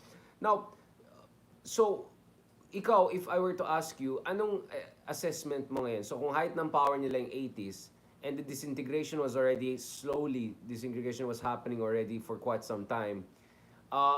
Ano sa tingin mo yung kalagayan ng armed struggle ngayon ng NPA? Even compared to your time when you were in the your time, I mean in the administration with Pinoy, no? You think they're far weaker now than even then? Is what's happening now a situation na may kanya-kanyang parang protection rackets here and there? Is that how it is, as some people are saying it? Now it's just few regions here and there. Mataas yung casualties nung latter part ni Duterte. Dahil talagang tilugi sila. So medyo successful. Tapos nitong nakaraang taon, yung leadership, marami yung namatay . Si Joma, yung founder, tsaka chief ideologue, namatay. Yung head ng NPA, si Benny Chamson, yung head ng Communist Party, si Wilma Chamson, tapos kasama nila yung cream ng kanilang leadership. Kaya tingin ko tinamaan ng gusto itong past 4 years. Past 4 years. Hindi ko alam yung actual status nila, pero tingin ko ay dramatically weakened. Kaya mahirap na gamitin na sila yung dahilan para sa increase ng intelligence at saka confidential fund. Lalo na yung focus ngayon ng gobyerno is external defense. no? Kaya doon dapat ilagay, no? At nagsisimula na. Kaya mahirap na i-justify ngayon na yung ginagamit ni Vice President at ginagamit ni Secretary of Education, no, to justify yung hundreds of millions in intelligence and confidential funds per year. Not by a stretch of the imagination na kaya i-justify. Yan. Yeah. Dahil hindi ginaganon kalaki yung threat ng mga insurgents at this point. So Ronald, tama si Digong na paubos na yung NPA compared sa before, pero hindi tama yung sumunod na Duterte na sinasabi na ang laki ng problema ng NPA, kailangan natin ng malaking confidential fund. Is that what I'm reading here, diba? So it looks like at least one side of the Duterte equation is correct here, no? Last part of itong episode natin, pag-usapan natin itong reprimand, no? At least slap on the wrist na binigay ng Ombudsman Office kay General Parlade na nasa Aguinaldo, nasa ano na sila, 'di ba? Aguinaldo World na yata siya, Cavite or something. At saka itong SMNI resident political analyst Lauren B, no? I mean, wait lang, sino ba itong mga tao na to? Kasi nakilala ko lang sila nung panahon ng Digong na parang kung ano-anong sinasabi yung kay Parlade. Siya ba yung pakanan ng Oktoberfest. Ano yung October, yung Russian, lang 1970. I mean, hindi ko talaga. Tapos yung Lorraine B naman, Diyos ko naman, ba't naman si Mayor Magalong, I mean, you must be quite something, right? To go after Mayor Magalong, a PMA graduate, right? A police deputy PNP chief guy. I mean, that just shows how medyo off-kilter na itong situation natin. What is your take on this slap on the wrist? Is this saying like, hey, BBM na tayo ngayon, iba yung tono ni BBM, umayos-ayos na kayo dyan? Kasi this Ombudsman Office is not known necessarily as your most, let's say, proactive Ombudsman Office, to put it mildly, no? Well, Richard, no? Itong si Parlade at si Badoy, together with their kind, ito yung mga naging attack dog nung panahon ni Duterte na para sa red tagging, no? Ang dami nilang red tag di ba? Pati si Heidelin, yung ating champion, no? Pati si sino nga ba itong newscaster sa Channel 5? Gretchen Ho. Matrix yun, di ba? Matrix. Pati si Angel Aquino, mga artista, no? Pati Angel Locsin. Si Mayor Magano. Kaya medyo absurd itong mga taong ito No, lahat ni-red tag nila. Diba? Lahat ni-red tag nila. Ang hindi na lang nila red tag, yung Richard Haydarian Hoy! No, yun hindi nila kasi masyado daw ang konyo. Masyadong konyo to. Baka dahil yung accent mo kasi, akala nila yung accent mo, fourth best part, yung accent mo, no? Dasma Rinyas. Yung accent, hindi nila alam, yung accent mo, ayun yung mga sa estero sa Iran, no? Sa Tehran, no? Tsaka yung mga sa Baguio Boy na yung mga Carrot Boys. So Ronald, konyo kasi, konyo. Nakilala yung mga yan, dyan sa red tagging. No? Right. Diyan tumaas yung kanilang political capital. At most probably, diyan din tumaas yung kanilang mga sahod. At saka yung kanilang... sorry. Red October. Wait lang, na-correct tayo. Red October, hindi Oktoberfest. Pero kasi, hindi na umubra. Dahil nga may pagbabago na sa Tokhang. Diba? Wala nang Tokhang. May pagbabago na sa dating pivot sa China. Diba? May pagbabago na sa... Bagamat meron pa rin mga human rights violations, hindi na kasing dramatic o kasing dami nung panahon ni Digong. No? To clarify, meron pa rin. Meron pa rin. Tatlong abogado so far ang pinatay since last year. Oo, no? Halimbawa, may napatay na lawyer sa lugar nyo. One Sambayan pa siya. One Sambayan, convener siya sa Abra, no? So we're talking about someone really affiliated. Dapat tapusin na yan. Pero kumpara nung nakaraang gobyerno, talagang masyadong malawak, no? Kaya nga dapat ito hindi lang attack on the wrist, dapat kasuhan yan no? Kasuhan yung mga yan dahil ginatungan nila Ginatungan nila yung Tokhang, ginatungan nila yung red tagging. So dapat pag-aralan ng mga abogado, paano sila kakasuhan. Si Atom, di ba? Si Atom Aurelio, meron silang civil suit ngayon, di ba? So, hindi criminal, pero civil suit. Pag-aralan talaga, paano yung kakasuhan. Libelous kasi yung ginagawa hindi lang, na hindi lang ganyan kalight, no? Yeah. Yung parusa sa kanila, o censure, no? Dahil, pag sila, unrepentant no? Unrepentant. Ilan yung konektado? Ilan yung mga namatay? Ilan yung human rights violations na pwedeng i-connect dyan sa kanilang red tagging? Yun ang dapat pag-aralan. Baka pwede nga ICC yan, di ba? Pwede pa ICC yan. Yung dotted lines, no? Yung dotted lines ay magiging straight line dyan sa mga human rights violation. Halimbawa, yung sinubmit na pangalan sa ICC, hindi lang si Duterte. Yung mga publicly nag-support sa tokhang ni Duterte, kasama sa sinubmit sa ICC. Exactly. No? At hindi kinakailangan Mismo. ng smoking gun, literally or figuratively. Hindi kailangan ng prima facie evidence. Statements alone, no? Statements alone supporting the EJK, supporting the killings is enough to get you in trouble with the ICC. Dapat ganun din ang gawin kay Parlade, kay Badoy, at iba nila mga kasama. Pero mabait tayo kay Robinhood kasi si Senator, very reasonable naman yung sinasabi niya. Support tayo kay President BBM. Yun, no? Nag-pivot talaga. Thanks to you, Tsaka Rob. nahuli lang naman siya. Illegal possession of firearms.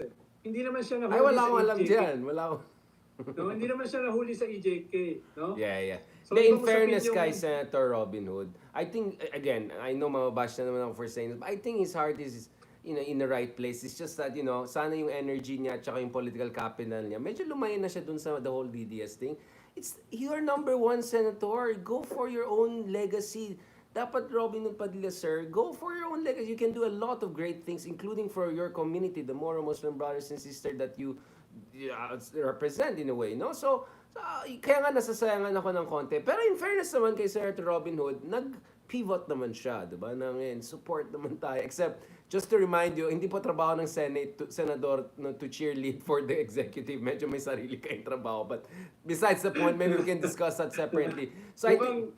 kaso Richard, mukhang tingin kasi niya, yung kanyang legacy ay connected sa 2028. Well, Kung saan pwede siyang tumakbong vice president. the president, yeah. To another Duterte. Diba? Exactly. So baka kasama yan sa kanyang strategy. Medyo mahirap. Baka tayo, hindi natin nauunawaan yung kanyang strategy. Baka sa kanya malinaw, no? Baka sa kanya malinaw kung nasaan yung kanyang heart. Malinaw yung heart, pero yung 2028 hindi Baka malinaw sa akin yung plano, yung no? heart ay nasa right, Yeah. nasa right place talaga, nasa kanan. Hindi nasa left. Ayan na naman tayo. Grabe. Let's not go into anatomy. You don't have to answer. You don't have to answer. Alam mo, Ronda, I don't want to go into anatomy kasi akala ko yung picture dito sa likod ay exciting. Mas exciting pala yung nasa likod mo. But I don't want to get into trouble. I'm just appreciating art, aesthetics, di ba? Everything like that. So, eto Ronald, very thank you very much. Thank you for putting paintings. Nagsabay tayo, may mga paintings behind us. So except yung sa'yo, original sa... Sabi mo kasi hindi ako cultured eh. Hindi, No? mas cultured Sabihin ka mo- kasi fake lang yung sa akin sa'yo. Original, Oo. di ba? Legit yung Baka sa'yo. banatan mo ako eh, no? Sabihin mo, kaya ko lang makipagsagutan kay Robinhood eh. Hindi naman. May Friend na konti natin naman yan. Friend na natin yan. Thank you so much, Secretary Liamas, for another Anytime, episode no? of R&R. Next week ulit. Oo. Next week ulit, yung ating 3 sessions. In one, 3 in 1. Meron na tayong 3 in 1 na setup dyan. Sinensor ko pa yung first part na minensyon ko yung mga Oy, columnista. nami-miss ko yung leather jacket mo eh. Oo Nakikita nga ko rin eh. eh. Saan mo ba nabili yun? Ano? Ha? Ano May naman? kapatid ba yun? Saan yan? Yung Meron leather siya jacket kapatid mo? pero hindi pa rin kasya sa'yo. Pero, speaking of utang, alam mo, nagpaparinig ka na at kausap ko yung mami ko, Ma, yung mga t-shirts natin dyan ng mga kapuso, gano'n, ibalik mo na sa akin, bigay ko kay Ronald. Kasi sumisingil na, Ma, yung mga mug natin dyan, bigay natin kay Ronald. Sabi ko, gano'n. Oo. Wala pa akong t-shirt ng Real Talk. At saka... Gawa tayo, Ronald, gawa tayo Daily ng Show, the Daily Show, R&R. Richard Darian. Gawa At tayo hindi ng mo R&R. explore yun, Richard, yung Daily Ito Show. na, magbibigay na kayo ng Ang mga Gcash Pinoy dyan. pa rin. Ang Pinoy, gusto nila ng Oh, tawagan I know, Kaya I know. sila Dolphy, di ba? Kaya nga sikat yung mga natin, yung mga politicians na nagpapatawa. Tuwa ka rin naman mo, Jon Stewart mo. Kaya nga eh. Actually, Daily Show. you're right You're right. Wala tayong Diba? satire. Bakit Wala yan tayong eh? satire sa Philippines. Oo. Napansin ko talaga eh. Gusto ng mga tao na ridicule yung mga people in power. Tama Diba? ka. Yung mga sineseryoso yung sarili nila. Correct. Gusto ng mga nanonood na you burst their bubbles, di ba? Ayun lang, kailangan na natin yung maraming abogado. Yun lang sasabihin ko, kailangan natin ng full team kasi marami magalit sa atin. Ngayon, si Robin lang galit. At saka, bumili ka ng bulletproof car. Ayan, yun lang. Ayoko nang ganun kasi yung aesthetic ka sa akin, baka masira yung aesthetics ko. But Ronald, ayoko kitang pahamak, but I know you had guns before. Baka magpahiram ka sa akin. Marunong ako. I know how to use it. Mission Impossible. I'm so at peace. Mission I'm so Impossible. at peace, di ba? 11 days, 125 million. Yeah. Yeah, let's go. All right. Maraming salamat, Okay, Sir Ronald. salamat. Huwag kang mag-alala. Maghanap ako ng ukay-ukay na shirt na para sa atin, R&R, di ba? Pwede rin Robin and Ronald. Pwede rin Richard and Robin. Lagyan mo ng R&R tapos may dalawang sungay. Ayan na naman tayo. The Bad Boys, no? Cloud Chasers. Bad Boy. Cloud Richard, Chasers. Bad Boy. Ronald, Cloud Chaser daw tayo. Pero kahit Cloud Chaser tayo, para sa bayan natin ginagawa yan. So thank you so much again, Secretary Llamas, for another fantastic period. I hope that you get some rest. Alam ko madaldal talaga tayong dalawa, but I still hope you get some rest. And let's catch up soon for another 3-in-1. Hopefully 5-in-1. Depende kung ano mga topics natin. Gusto ko malasahan yung single malt eh. Yeah, ayan tayo. Kahit wala na yung t-shirt, basta may single malt. Baka parang umakyat yung umakyat. Lagi ko pa namang out of the country. Kaya Ayan. naman, Ronald, baka isabay, kailan ba birthday mo at saka Christmas, isabay na natin lahat para one time, big time na. Ayan. Malapit na palang birthday. Mag-fundraising tayo para kay Secretary Llamas. Alright, thank you very much, sir. Maraming salamat. Thank you. Don't worry, alam ko may utang pa ako sa'yo. Tawagin ko yung mami, yung mug natin. I-edit natin yung mug natin. Thank you so much. And salamat din sa mga fans ni Christian Esguerra, yung mga Facts First Natics. Thank you sa mga Tulfo Natics, lahat ng mga fanatics. Mas gusto ko si Christian, meron t-shirt at mug. Wow! Yung ganda ng t-shirt kahapon ni Christian, ganun sa wall. Okay, anyway, let's go. Thank you so much, bro. Talk to you soon, Secretary. God bless and have a good evening. Salamat. See you. Alright. Ayan na naman tayo. Alright, guys. Thank you very much. Mga ka-Mets, mga ka-R&Rs, mga ka-Facts First Natics, mga Tulfo Natics, ayan, mga kabatas, ayan, sama natin. Mamaya na yung mga DDS, next time na lang kayo. Kasi, mahirap ka eh. Mga ka-ROBINHOOD, thank you so much. Maraming salamat sa lahat ng mga nag-comment. Ayan, nakita ko yung mga comments na. Red October, sorry, hindi Oktoberfest. Red October, tuloy, maltang hinahanap ni Ronald. Red October po, yung sinabi niya na 1917 Russia, walang Red October, yung klase Oktoberfest tuloy. Malapit na, okay. Next time, Liamas, Libayan. Yun po ang gagawin natin para kompleto po yung usapan natin. On that note, thank you very much guys. Medyo nakikita, napagod na rin kami. Back to, naman tayo, ibang mga kailangan natin gawin. Stay strong. Thank you so much sa lahat ng mga sumuporta sa atin, sa lahat ng mga nagmamahal sa atin. Kay Riz Ani, Ma'am Eden Olonan, Alan Gutierrez, Justin Lamberio, Michael Uy. Thank you very much din dito sa mga kaibigan natin sa kabila, sa mga ka-Mets natin sa YouTube. Salamat kay Science and Facts. Parang Facts First. Kay Mama Victoria, thank you so much. Kay Mirmidos Gaming, Winnie Fu. Mini Fu, naging Mini Fu na. Yan na. Thank you so much. Maraming kayong Odelson Montejero. Wala na, konyo-konyo kasi tuloy, hindi nila mararetag kasi masyadong konyo. Alright guys, thank you so much. God bless and talk to you soon.